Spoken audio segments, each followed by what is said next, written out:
Your hosts have earned a reputation as fierce and effective advocates inside and outside of the courtroom. Both partners are experienced trial attorneys who have been board certified in family law by the Texas Board of Legal Specialization.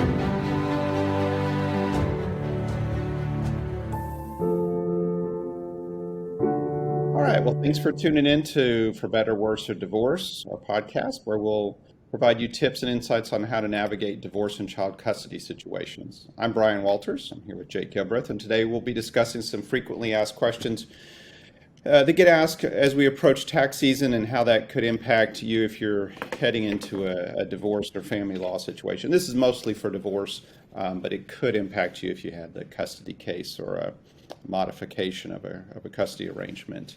And so, just out of coincidence, right before I hopped on here, I was finishing up a final argument letter to an arbitrator over a six-figure tax bill that came due for some folks that were divorced 4 years ago and thought that was all behind them.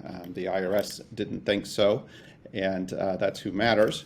And so now they're 4 years after a very difficult divorce are now going through having to sort out who's going to pay that very large tax bill, which is, I can assure you, not anybody's idea of a good time 4 years post-divorce. So we'll talk about not that specific case, but how we can avoid that type of situation and things related to that.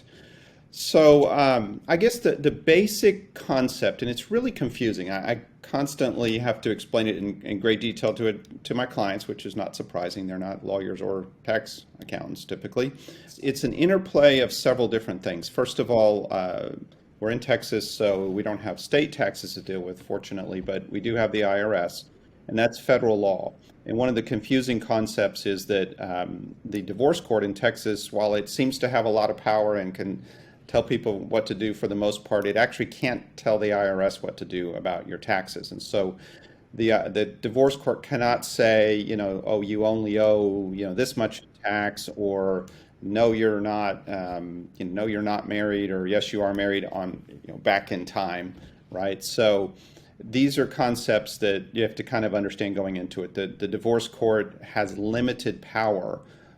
It can make you a single person. That's one of the three things that happens in a divorce when you have children, is changing your legal status, which is probably in many ways, most importantly, your tax status from married to single.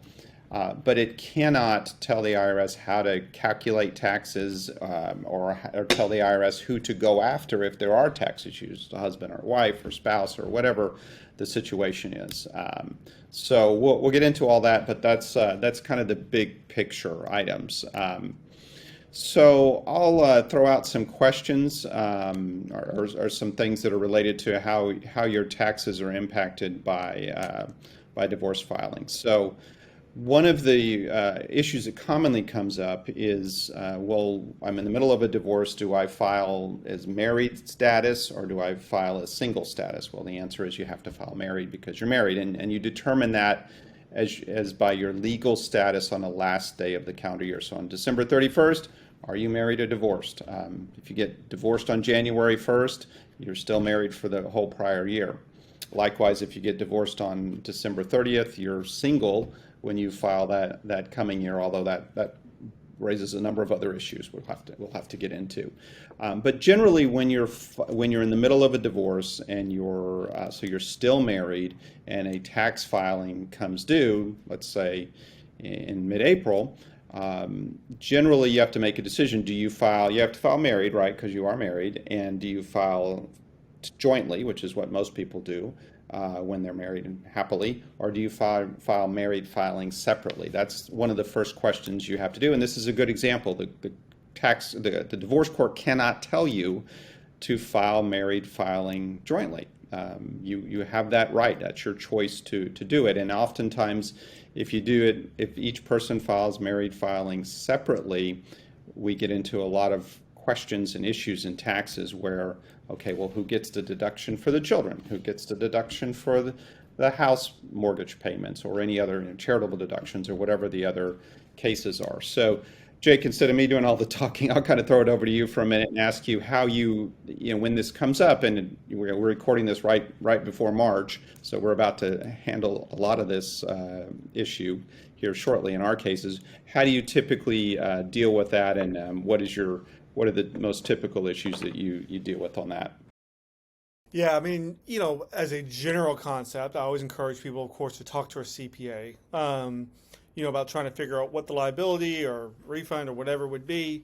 Um, as a general proposition, this is what I tell clients, it always comes with the lawyer premise of I'm not an accountant, I'm a lawyer. I'm not even a tax lawyer, I'm a family lawyer. Um, but I mean, talk to your CPA. My understanding is most of the time, if not all the time, it's going to be an advantage to file jointly, an overall advantage, right, to the overall community liability. But that can be difficult because there's a lot of mistrust that's going on in the middle of a divorce. That's natural, right?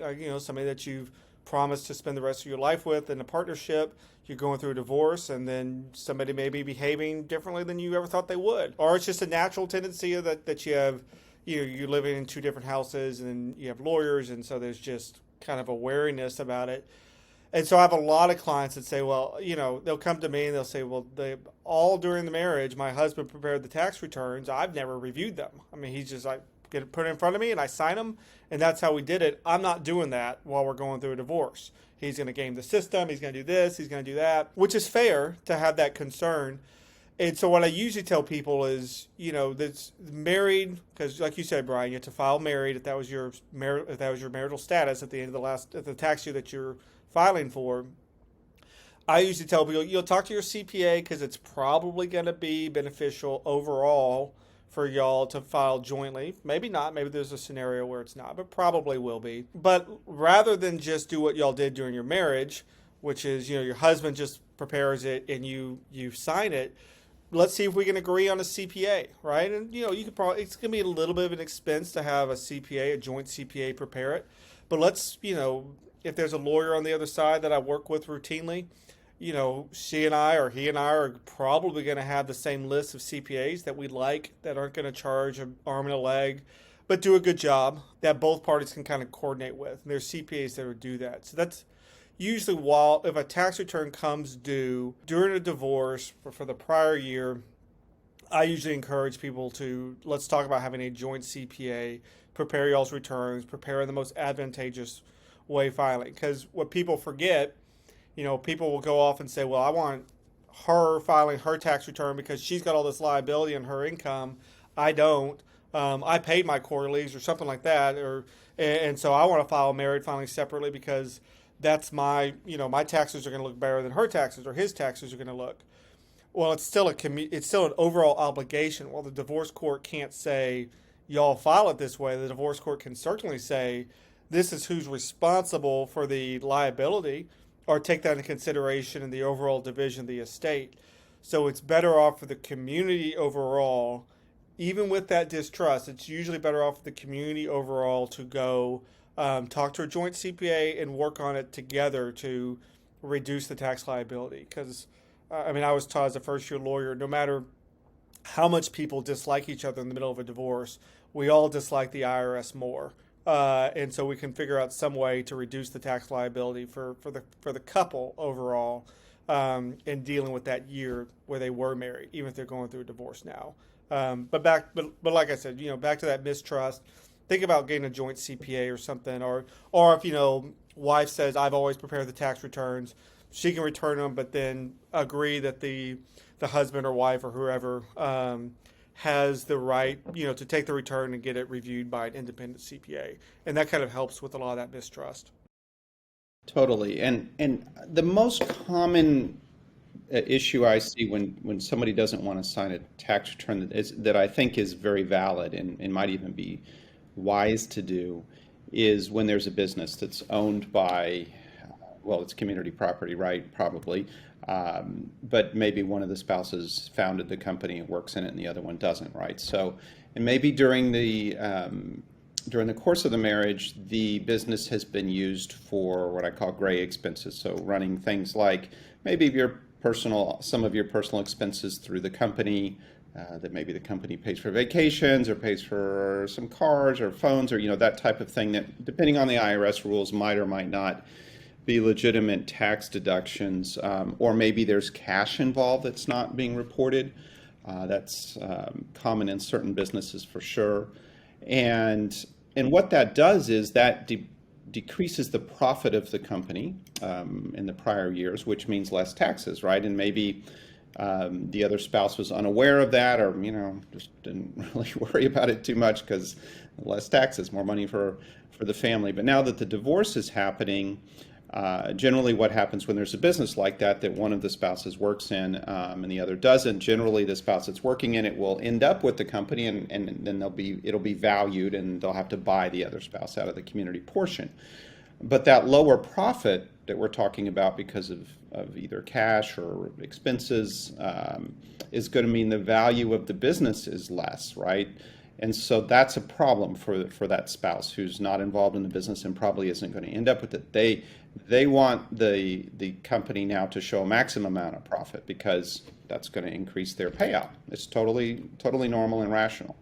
So, and then they may be presented with a tax return that when they look at it, they think to themselves, well, I know there's a bunch of cash that's not reported, or hey, there's a bunch of personal expenses that are run through here, and that's going to affect me. So I'm not going to sign that return because that's going to basically be well, they wouldn't sign the corporate return necessarily, but I'm not going to sign the married filing jointly return, which includes the corporate profit, because that's going to be me endorsing what I think are improper numbers. And like I said, I think that's valid. And there, you can deal with that. That's the corporation can file its return, and you could file married filing separately, and the spouse that's working in the business can just take all that income and pay it so that there's actually a return filed. But I can understand in that case in particular not wanting to file married filing separately.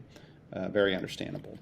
Well, and there are ways people do play games in a divorce, right? It's a legitimate concern. I had one where the husband always filed the returns, and so he filed the return while they were going through divorce, but for the prior year, and they were due to get some $50,000 refund, and rather than get the refund, he just told the IRS to apply it to the next year, which they would have been divorced, and if nobody had paid attention to it, then he was hoping that they'd apply it to his Social Security number. He assumed that we would have agreed. We'll talk about what to do the year of the divorce in just a second. But he assumed they'd be filing not only married filing single, because they would have, but that they would have partitioned their income and he would have gotten it under his Social Security number.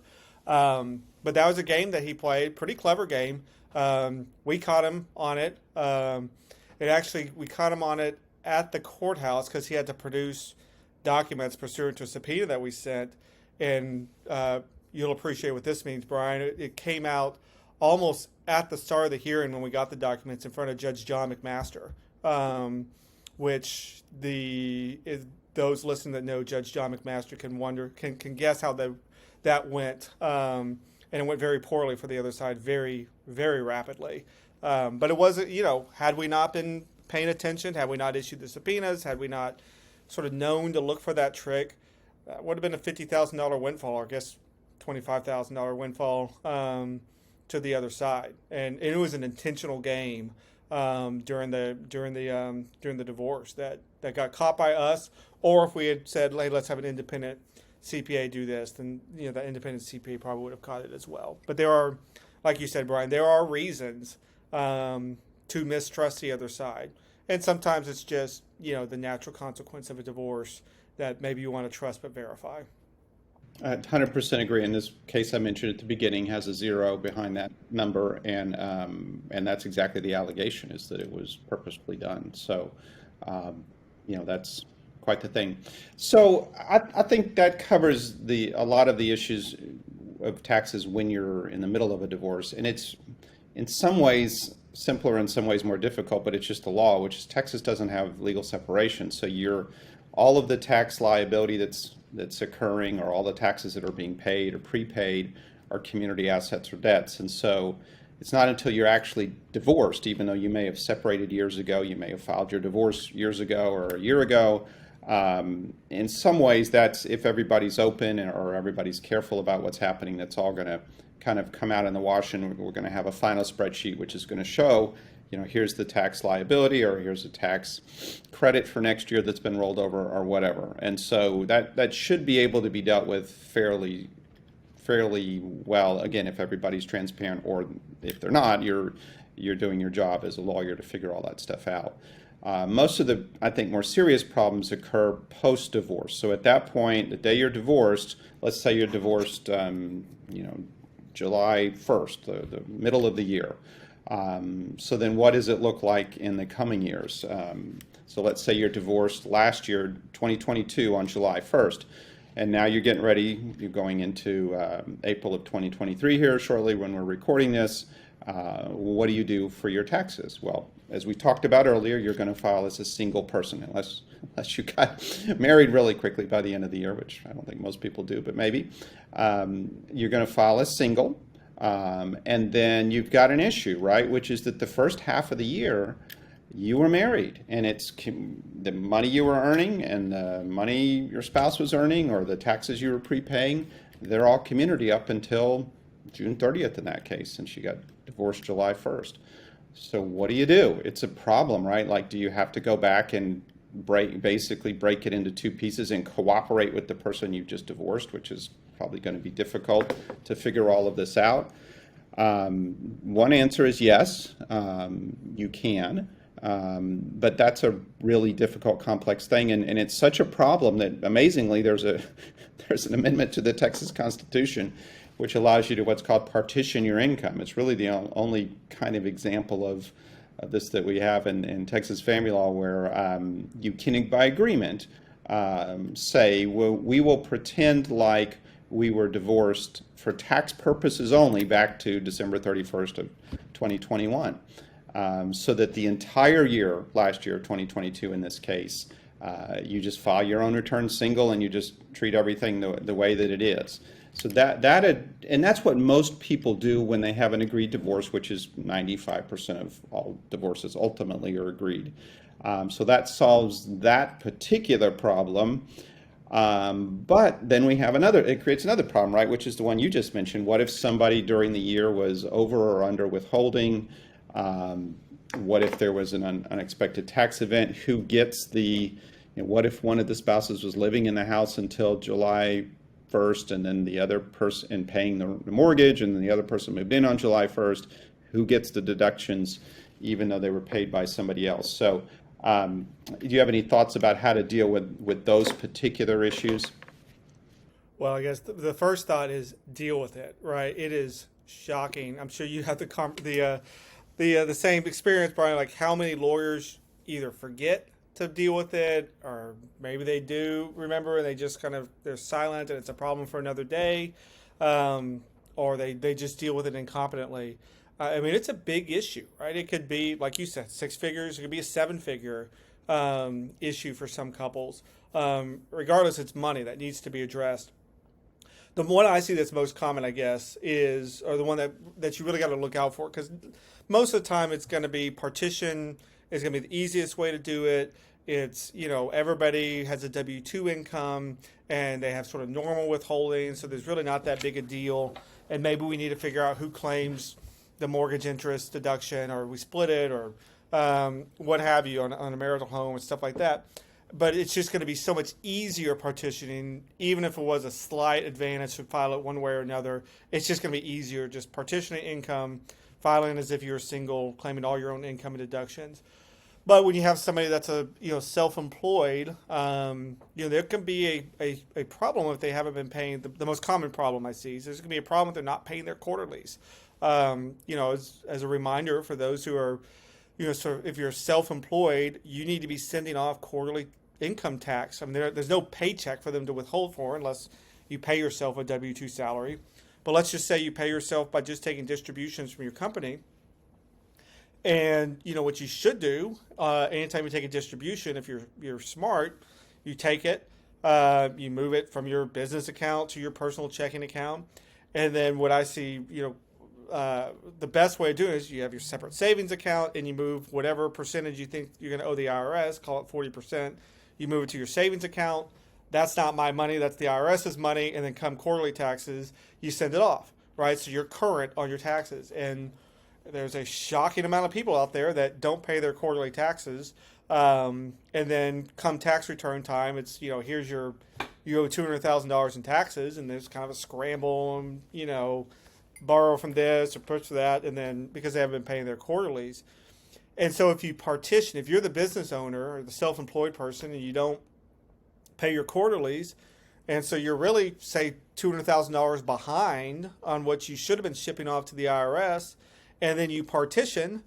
I mean, the community state got the income because, like you said, there's no legal separation in Texas, so we're getting the income during the divorce, but we're not paying our tax bill. And then if I take if it's my business or I'm the self-employed one, I'm going to be eating the tax liability 100%.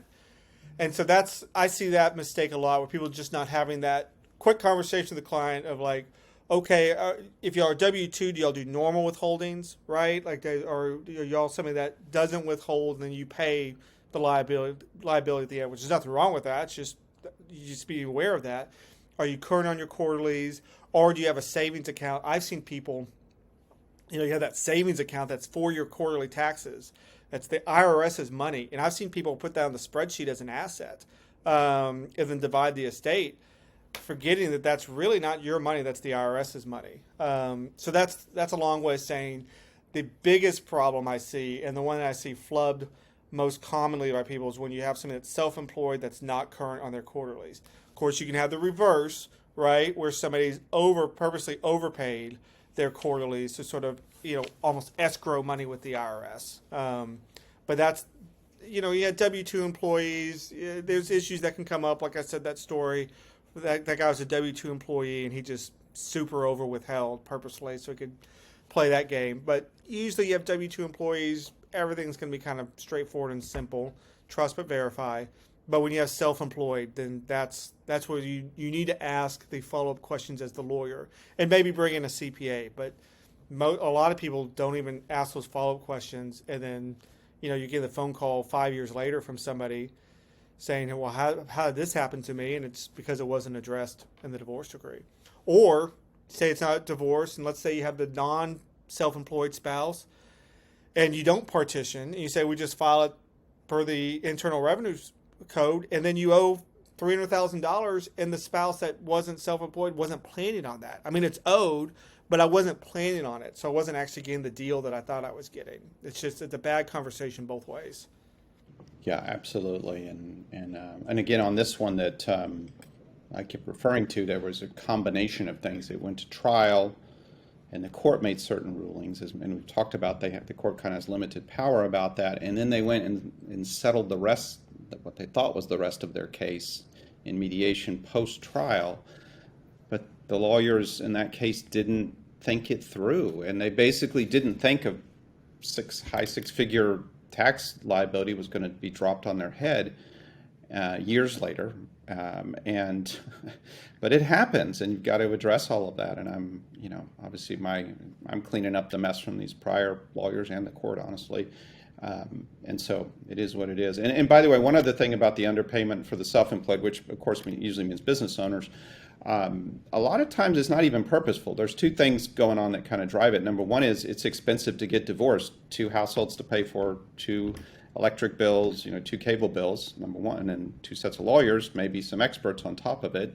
So you're tempted to dig into that savings that you put aside to send to the IRS and say, oh, I'll take care of it next time. And then also, you see frequently businesses that suddenly aren't doing as well as they historically have when they are getting into a divorce. And maybe that's purposeful, again, to drive down the value of the business. Maybe that's because they're distracted because it's very stressful and difficult to go through a divorce. Maybe it's just the business is cyclical. But all of those things can happen. So maybe the business is kicking off less cash that was used for distributions to pay taxes. And of course, distributions aren't taxable, but that's how you pay your taxes usually. So anyway, there's a lot going on, and lawyers really need to be aware of it. And I'm like you, I'm continually amazed at even courts, but especially lawyers that don't understand that. So, okay, a couple other quick questions that come up frequently.